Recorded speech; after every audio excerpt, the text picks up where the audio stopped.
Oke, so kita hapus ya untuk tes formatif satunya 9 dan 10-nya, dan kita akan lanjut ke tes formatif kedua ya. Ini terkait dengan aplikasinya ya, terkait dengan siklus Carnot sama mesin pendingin. Oke, so untuk nomor satu, mesin pendingin yang baik adalah mampu menyerap kalor dari reservoir dingin. Nah, sebesar mungkin dan kerjanya luar sekecil mungkin. Sehingga apa? Ya, kalau misalnya untuk yang nomor yang C ini, nah, jadi sebenarnya nomor satu ini nih bisa kita perhitungkan terkait dengan coefficient of performance atau koefisien terkait dengan performa atau kinerjanya, yang dimana sebenarnya untuk membandingkannya itu adalah Q2 dibandingkan dengan W, dimana Q2 ini adalah penyerapan kalor dari suhu rendah ya, reservoir rendah, sedangkan W-nya ini adalah definisi daripada usaha atau kerja luar. Intinya usaha dah. Nah, berarti ini usaha luar ya. Karena kalau untuk mesin Carnot kan usaha keluar. Tapi kalau untuk mesin pendingin adalah kebalikannya. Nah, berarti dari sini kita bisa informasikan bahwa untuk memaksimalkan COPR atau menaikkan COPR, yaitu adalah menaikkan nilai Q2-nya alias memperbesar penyerapan kalor dari reservoir dinginnya setinggi mungkin dan merendahkan nilai W atau usaha luar yang terjadi. Nah, begitu sebaliknya kalau misalnya ini kita mau rendah, ini kita besarkan, ya. So, jawabannya sebenarnya udah jelas, jawabannya adalah yang C. Berdasarkan informasi dari rumus COP sama dengan Q2 dibagi dengan W. Oke, itu untuk nomor satu ya. Jadi jawabannya C itu berdasarkan rumus daripada COPR sama dengan Q2 per W. Oke, kita lanjut ke soal nomor 2. Salah satu contoh bentuk aplikasi dari pemanfaatan mesin pendingin ya udah jelas. Ya pasti adalah yang D. Refrigerator ini artinya nama lain daripada kulkas ya. Nama lain daripada kulkas. Kalau mesin bensin ini biasanya lebih mesin kalor ya, mesin kalor atau mesin Carnot. Oke, so kita lanjut ke soal berikutnya. Oke, kita hapus untuk soal berikutnya, soal nomor 3 dan 4. Grafik berikut adalah kurva PV untuk mesin Carnot. Bagian manakah yang menunjukkan proses adiabatik? Nah, oke.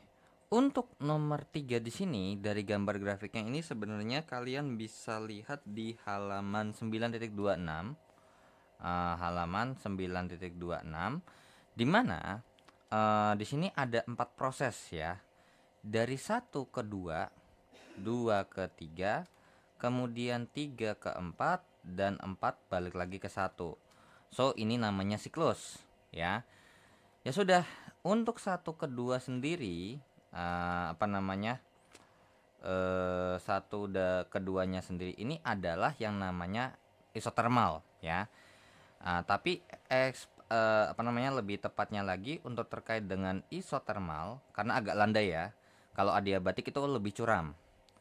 Nah, berarti 2 dan 3 ini adalah adiabatik. Kalau yang 3 ke 4 ini adalah isotermal. Kalau 4 ke 1 ini adalah adiabatik. Nah, akan tetapi di sini ada ada spesifikasinya lagi. Isotermal yang bagaimana? Nah, jadi untuk 1 ke 2 ini adalah terkait dengan ekspansi.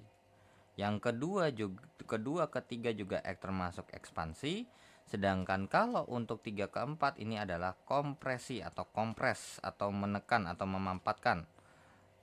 Sedangkan yang keempat ke 1 itu juga termasuk kompresi. Nah, tapi ternyata ditanyakan hanya proses adiabatik aja. Berarti proses adiabatik itu dari 2 ke 3 sama 4 ke 1. Berarti 2, 3, 1, 4. Jawabannya adalah yang C ya. Jadi 2, 3, 1, 4. Walaupun secara penulisan harusnya yang benar adalah 2 strip 3 terus kemudian 4 strip 1 atau 4 panah 1. Oke, untuk nomor 3 jawabannya adalah C, dan kita akan lanjut ke soal nomor 4. Sebuah mesin Calor Carnot atau sebuah mesin Carnot bekerja antara dua reservoir yang dimana ada reservoir tinggi yaitu adalah Q1. Berarti di sini diketahui bahwa Q1-nya adalah 750 Kelvin. Nah, kemudian dikasih tahu ada Q2 300 Kelvin. Sorry. Ini suhu ya, kok malah jadi Q. T1 atau suhu pada reservoir tinggi adalah 750 Kelvin. Kemudian T2 atau suhu pada reservoir rendah adalah 300 Kelvin. Kemudian mesin itu menerima kalor tiap siklusnya. Berarti nilai Q-nya ini adalah, nah Q-nya di sini adalah Q1 ya. Jadi ini adalah Q, kalau misalnya digambar nih dari gambar mesin Carnotnya sendiri, sebenarnya ini adalah Q1, QH ini adalah Q1, dan untuk QL-nya ini adalah Q2 ya. Jadi Q1-nya adalah 4000 Joule per satu siklusnya. Jadi satu siklusnya segini 4000 Joule. Nah, usaha yang dilakukan tiap siklus. Oke, jadi yang ditanya adalah nilai W-nya ini berapa sih? Ya sudah, kita jawab. Nah, untuk menentukan W sendiri sebenarnya bisa kita hitung dengan cara selisih antara kalor yang diterima dengan yang namanya kalor yang dilepas. Karena kalau misalnya kita gambar tuh ya, gambar mesin Carnot itu kurang lebih seperti ini. Set. Terus abis itu ini biasanya ada lingkaran begini. Nah, ini kok jalannya lupa dibuat gitu kan. Nah, kurang lebih misalkan seperti ini. Nah, ini di nomor 1, ini nomor 2, maka nanti kan di sini akan masuk Q1 dengan besar T1. Terus kemudian di sini ada besar Q2 dengan T-nya adalah T2, dan di mana di sini tuh ada W yang terlepas. Berarti bisa kita katakan bahwa Q2 ini sebenarnya sama dengan Q1 ini sama dengan W ditambahkan dengan Q2 kurang lebih ya. Jadi yang masuk adalah 100. Berarti kalau misalnya kebuang misalnya yang Q2-nya kepake 700, maka W-nya 300. Kurang lebih seperti itu. Nah, tapi di sini kalau misalnya kita mau menghitung W-nya, ternyata Q2-nya nggak ada. Wah, gimana tuh cara nyarinya? Gampang, nggak usah panik ya.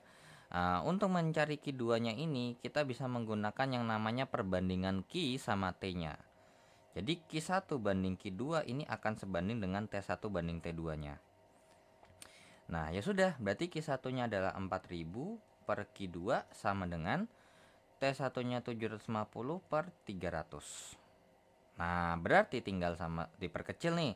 Kalau mau diperkecil berapa kira-kira, sama-sama bagi berapa nih? Atau langsung pakai kalkulator aja. 750 bagi dengan 300 adalah 5 per 2. Berarti ini 5, ini 2.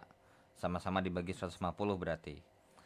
Ya sudah, berarti tinggal kali silang 5 kali Q2 sama dengan 4000 dikalikan dengan 2. Maka Q2-nya sama dengan 4000 dikali 2 dibagi 5. Maka Q2-nya ini adalah 1600 Joule. Coba kita cek dulu ya. 8000 dibagi dengan 5 adalah 1600, betul. Ya sudah, berarti langsung saja kita masukkan, berarti W sama dengan 4000 dikurangkan dengan 1600. Berarti nilai W-nya adalah 2400 Joule, atau jawaban untuk nomor 4 ini adalah yang C. Ya. Walaupun sebenarnya ini bisa kita tulis 2,4 kilojoule juga masih boleh ya. Oke, jadi kita langsung lanjut aja ke soal berikutnya. Jadi untuk nomor 4 ini sebenarnya untuk menghitung usaha itu usaha mesin Carnot itu adalah ya, dari sini sih sebenarnya dari siklus ini sebenarnya udah ketahuan ya bahwa Q1 sama dengan W ditambahkan dengan Q2. Kan nggak mungkin dong masuknya 100, keluarnya tuh di sini 30, di sini keluarnya cuma 20. Ya kan? 50-nya lagi kemana? Nah, oke, so kita hapus untuk soal nomor 3 dan 4-nya ya. Oke, kita lanjut ke soal nomor 5 dan 6. Nomor 5, sebuah mesin kalor menyerap kalor sebesar ini dari reservoir panasnya, efisiensinya 25%, maka kalor yang dilepaskan kepada reservoir dingin. Oke, ini juga cukup mudah ya. Karena nomor 5 ini cuman pure benar-benar masukin rumus. Diketahui bahwa Q1-nya adalah sebesar 10 pangkat 4 Joule.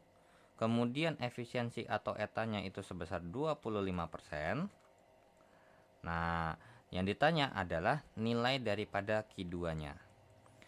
Nah, jawab untuk rumus efisiensi dasar sendiri, atau ini 0,25 ya.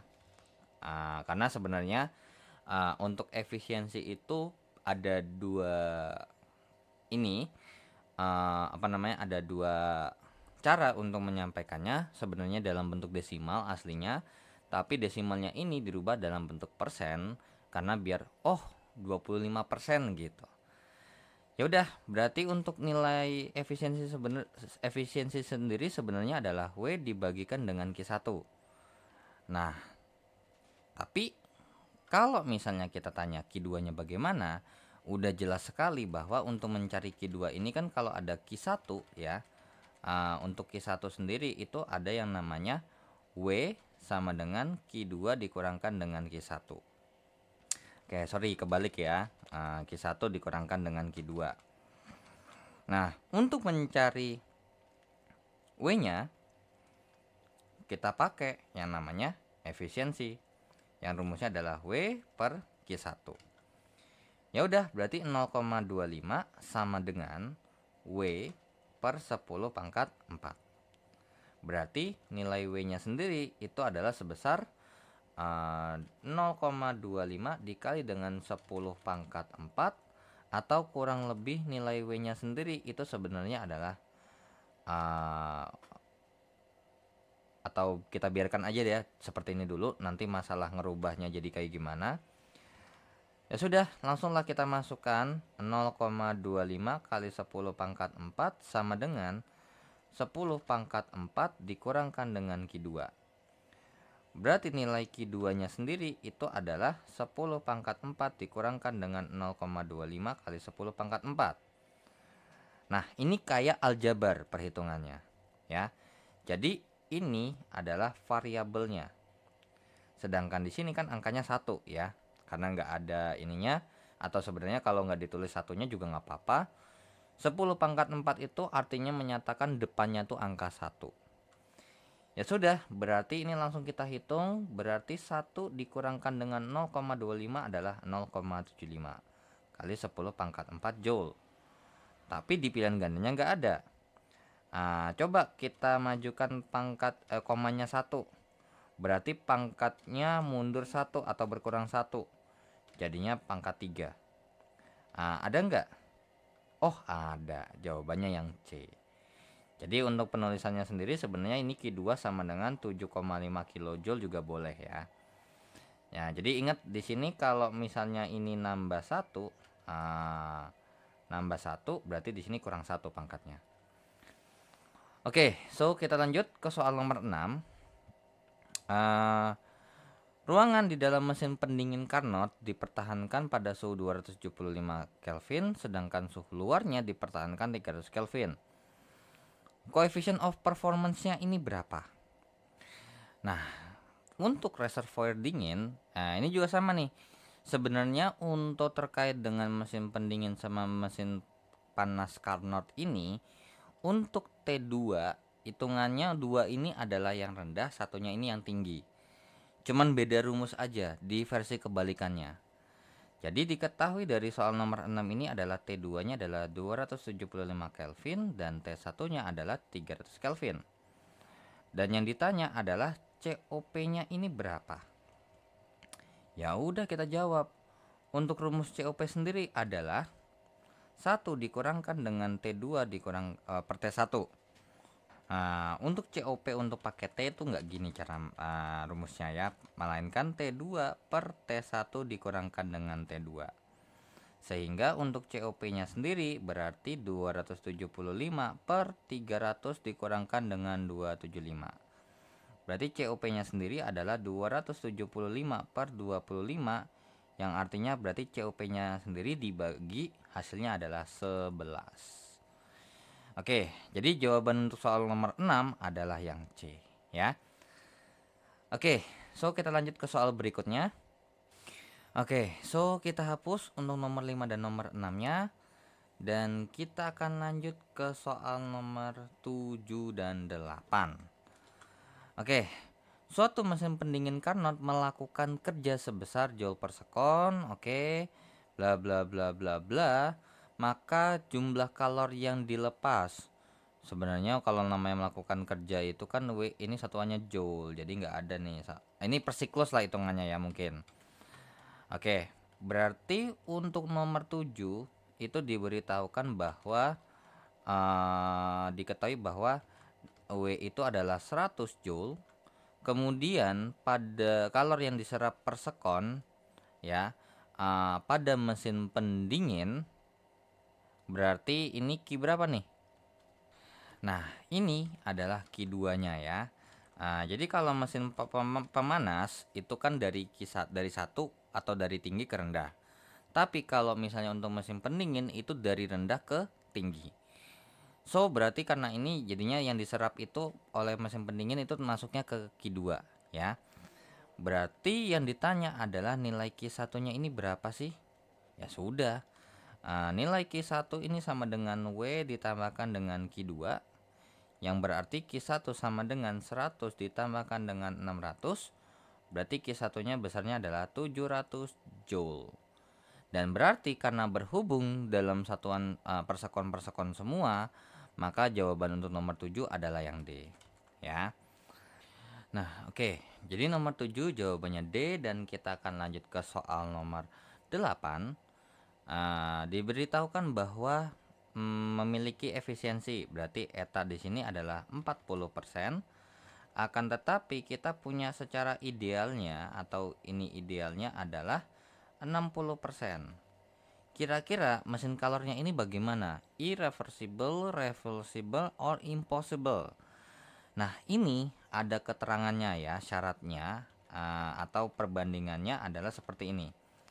Perbandingan antara efisiensi dan efisiensi yang ideal. Yang pertama adalah kalau efisiensi ini lebih besar daripada efisiensi ideal.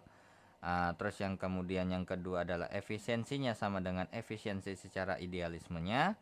Atau yang ketiga adalah efisiensinya lebih kecil daripada efisiensi secara idealnya.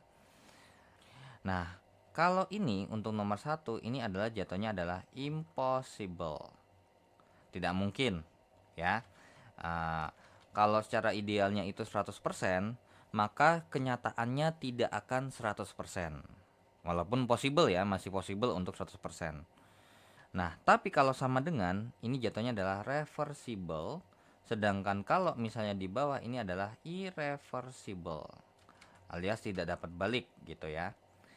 So, karena berhubung efisiensi secara realnya itu lebih kecil daripada efisiensi secara idealnya, berarti memenuhi syarat yang nomor 3, yaitu adalah irreversible. Maka nomor 8 jawabannya adalah yang A ya. Oke, so kita hapus untuk nomor 7 dan 8-nya ya. Kita akan lanjut ke soal berikutnya. Untuk soal nomor 9 dan nomor 10, dua nomor terakhir untuk tes formatif kedua ya di modul ke-9. Oke, nomor 9. Mesin pendingin Carnot dapat beroperasi pada reservoir dingin, berarti itu T2-nya ya. Berarti nomor 9 ini adalah T2-nya adalah berapa nih? T2-nya adalah 346 Kelvin. Kemudian reservoir panasnya ini adalah T1-nya adalah 300 Kelvin. Terus kemudian COP-nya ini adalah 0,6 kali COP mesin Carnot atau COP real berarti mungkin ya. Oke. Terus maka besarnya kerja yang diberikan terhadap suatu mesin pendingin lain agar dapat beroperasi sama kemampuannya dengan mesin pendingin Carnot. Berarti ditanya adalah nilai W-nya ini berapa. I see. Ini dapat nih. Untuk yang apa namanya? Jadi COP2 lah saya bilang ya. Jadi tapi nggak COP2 juga. Mungkin lebih tepatnya COP mesin gitu ya. COP mesin ini sama dengan COP Carnot gitu ya. Suatu mesin lah, mesin X atau COPX ya. COPX ini sama dengan COP daripada normalnya atau si mesin Carnot atau C gitu ya. Terus ditanya adalah W-nya si pendingin lain atau W-nya si X ini berapa sih gitu. Itu yang ditanya. Nah, oke. Berarti untuk perhitungan WX sendiri ini bisa kita hitung yang namanya dengan Q2X per yang namanya atau kan sebenarnya K ini kan kita mau menghitung K itu kan sebenarnya atau COP ini kan berarti COPX sama dengan Q2X per WX. Berarti WX nya sendiri itu kita harus cari, berarti kita harus nyari COPX nya dulu. Tapi COPX nya ini tergantung sama COPC nya. Ya sudah, berarti kita harus kita oper terlebih dahulu. Jadi COPX itu kan sama dengan 0,6 kali dari COP mesin Carnot. Nah, untuk COP mesin Carnotnya sendiri itu bisa kita cari dengan rumus T T2 per T1 dikurangkan dengan T2. Jadi COPC-nya sama dengan. Nah, tapi di sini kok nggak sedikit make sense ya? Masa reservoir suhu rendahnya sama suhu tingginya lebih gede suhu tingginya kan? Nah, ternyata si soalnya ini salah. Jadi informasi yang ada di soal ini adalah 200 Kelvin. Ya. Jadi ini diganti berdasarkan kunci jawabannya ini ya. Saya kan udah ngecek dulu sebelum jawab ini. Ternyata emang kunci jawabannya bilang kalau T2-nya ini adalah 200 ya. Berarti T2-nya ini adalah 200. Kalau enggak tuh nanti COP-nya jadi minus kan. Oke, berarti ini adalah 200. Berarti 200 per 300 kurang 200. Berarti COPC-nya ini sendiri adalah besarnya 2. Berarti dari sini COPX-nya sendiri adalah 0,6 dikali dengan 2, maka COPX-nya ini adalah 1,2. Nah, di sini ada kekeliruan lagi. Apa namanya? Untuk Q2X-nya ini itu berapa? Ya kan? Nah, ini ternyata pas dilihat juga sebenarnya ini kalau misalnya kita mau kerjain, of course nggak bisa lanjutin. Ya. Alasannya kenapa? Kita nggak punya Q2X-nya ini berapa, ya? Kita nggak punya nih. Ininya berapa? Ininya berapa nih? Kita nggak tahu. Cuman ternyata di versi kunci jawabannya sendiri Q2X-nya ini adalah 4200 Joule. Coba kalau misalnya kita masukin ini COPX-nya ini kan 1,2 nih, ya kan? 1,2 sama dengan 4200 per WX atau kerja si mesin X-nya, maka WX-nya sendiri adalah 4200 dibagikan dengan 1,2, maka nilai WX-nya sendiri adalah 4200 dibagi dengan 1,2 adalah 3500. Nah, jadi jawabannya kenapa kok bisa ada 3500? Karena Q2X-nya tuh ada. Nah, tapi kalau misalnya bagaimana nih kalau bisa misalnya kita mengerjakan informasi berdasarkan soal yang tadi? Of course nggak bisa dikerjain ya. Jadi ini bisa dikerjain karena pas saya recheck dengan angka-angka yang ada di kunci jawabannya ternyata cukup berbeda jauh ya.